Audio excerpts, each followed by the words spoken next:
Maabot na 28 ng mga pedicab drivers ang kinarawat libre ng brand new nga electric tricycles o e-trikes habung tuhan sulat. Ini inhailarom han e-trike livelihood support program han lokal nga pangobyernohan.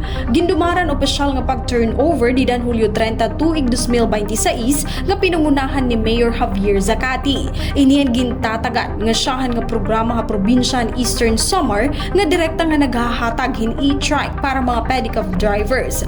Base mapasuwagan iragin papakabuhian. Katuyuanan ng programa nga maghatagin mas moderno, mas masayon ngan mas bastante nga paagihan panginabuhi.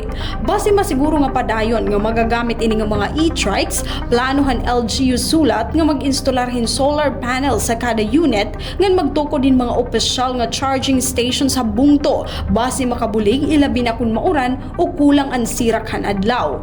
Durante ang blessing and launching han programa, nagpahayag pasasalamat ang sulat Pedicab Driver Associations han nakarawat nga bulig og suportahan ira sektor nga pinaagi hini ginlalauman nga madudugangan ang ira kita ngan maiibanan ang butlaw ha ira pagbiyahe kumpara ha tradisyonal nga pedicab. Haparehas nga higayon nagkomiter Governor Ralph Vincent Ivardoni hindugang nga pondo tikang ha gobyerno probinsyal para hindugang pa nga mga e-trikes hapanuyo nga mas damo pa nga mga pedicab drivers sa bungtod sulat ang makakapahimulos hini nga oportunidad para hairang pagpakabuhi.